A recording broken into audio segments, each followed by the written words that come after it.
अब केजरीवाल सरकार के बजट में इस बार दिल्ली को चमकाने पर फोकस किया जा रहा है और दिल्ली के वित्त मंत्री कैलाश गहलोत इस समय बजट पेश कर रहे हैं। कैलाश गहलोत ने कहा कि महंगाई के बीच देश में सिर्फ दिल्ली मॉडल ही सफल है। वित्त मंत्री ने मनीष सिसोदिया का जिक्र किया, खुद को भरत बताया। कैलाश गहलोत ने कहा कि अगली बार सिसोदिया ही बजट पेश करेंगे। सुनिए जरा। 983 करोड़ रुपए और कैपिटल एक्सपेंडिचर के तहत 21,817 करोड़ रुपए का परिव्यय शामिल है। कुल बजट के हिस्से के रूप में कैपिटल एक्सपेंडिचर का हिस्सा भी इस साल के बजट में बढ़कर 27.68% हो गया है। 21,817 करोड़ रुपए का कैपिटल एक्सपेंडिचर 2014-15 में 7,430 करोड़ रुपए के कैपिटल आउटले का लगभग 3 गुना है। 78,800 करोड़ रुपए के बजट में 35,100 करोड़ रुपए एस्टैब्लिशमेंट और अदर कमिटेड एक्सपेंडिचर के लिए है और 43,700 करोड़ रुपए योजनाओं, प्रोग्राम्स और प्रोजेक्ट्स के लिए है। अध्यक्ष महोदय, फ्रीडम ऐप से सीखकर क्या आप पिसे हुए तेल का उत्पादन करते हैं? अगर ऐसा है तो आप अपने तेल को 1 करोड़ फ्रीडम ऐप के जो ग्राहक हैं उन्हें बिना किसी खर्चे के आप उसे बेच सकते हैं। मैं यहां सदन का ध्यान आकर्षित करना चाहूंगा कि पिछले 8 वर्षों से केंद्र सरकार द्वारा टैक्सेस और ड्यूटीज के सेंट्रल पूल में दिल्ली के वैध हिस्से को आवंटित करने के लिए, अब मैं बात कर रहा हूं अध्यक्ष जी, जो सेंट्रल पूल से दिल्ली को जितना पैसा मिलता है, तो पिछले 8 साल से, लगातार 8 साल से कोई चेंज नहीं। तो ये कहीं ना कहीं सौतेले व्यवहार को दर्शाता है। जहां अन्य राज्यों को केंद्र सरकार द्वारा इकट्ठे किए गए सभी टैक्सेस का 42% हिस्सा प्राप्त होता है, वहीं टैक्सेस के सेंट्रल पूल से दिल्ली का हिस्सा 1,001-2 से और इस वर्ष 2022-23 तक 325 करोड़ रुपए पर स्थिर है।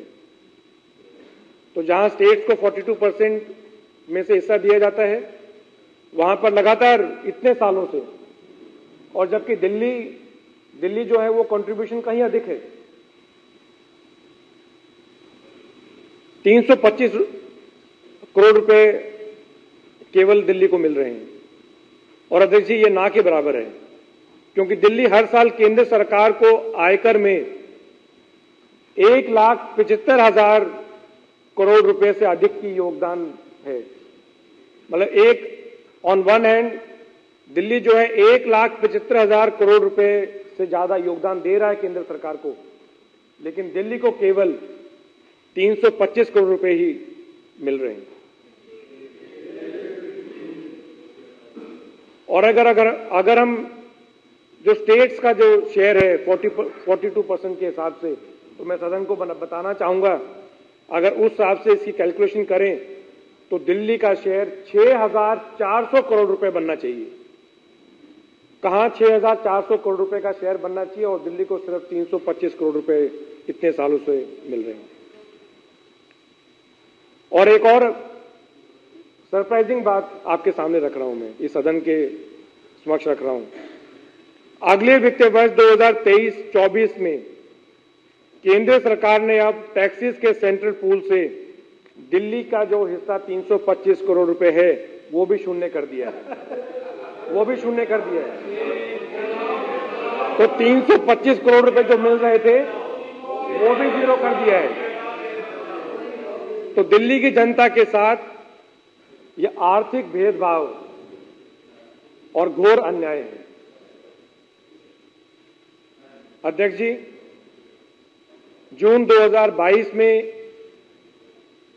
ये भी पूरे सदन को मालूम है और सभी दिल्ली वासियों को पता है और सभी भारतीय वासियों को पता है कि जून 2022 में जीएसटी कॉम्पनसेशन की समाप्ति के कारण भारत के कई राज्यों की तरह दिल्ली भी गंभीर रूप से प्रभावित है। जीएसटी कॉम्पेंसेशन जो 5 साल के लिए केंद्र सरकार ने वादा किया था वो 2 जून 2022 में समाप्त हो गया है। इस कारण राजस्व घाटा 12,000 करोड़ रुपए सालाना तक होने की उम्मीद है। तो ये एक बहुत बड़ा घाटा है। कोविड-19 महामारी के प्रभाव सहित कई कारणों से राज्य के राजस्व में बढ़ोतरी लाने वाला जीएसटी के वादे को पूरा नहीं किया जा सका। परिणाम स्वरूप रेवेन्यू कलेक्शन में कमी होने से राष्ट्रीय राजधानी के विभिन्न विकास कार्यक्रमों फ्रीडम ऐप से सीखकर क्या आप पिसे हुए तेल का उत्पादन करते हैं? अगर ऐसा है तो आप अपने तेल को 1 करोड़ फ्रीडम ऐप के जो ग्राहक हैं उन्हें बिना किसी खर्चे के आप उसे बेच सकते हैं और समग्र विकास के लिए व्यय में भारी कमी आ सकती है।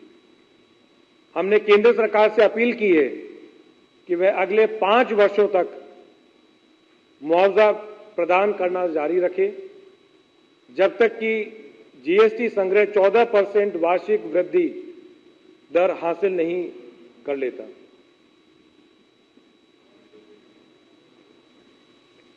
वर्ष 2023-24 के लिए 78,800 करोड़ रुपए के प्रस्तावित बजट का वित्त पोषण इस प्रकार है।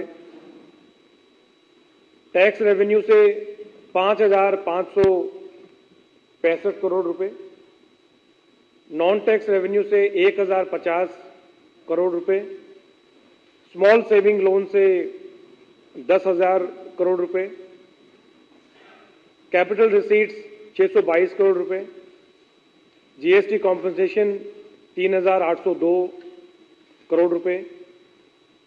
इंडिया टीवी हर वक्त हर जगह डाउनलोड करने के लिए सर्च करें India TV news Google play store या ऐप स्टोर पर।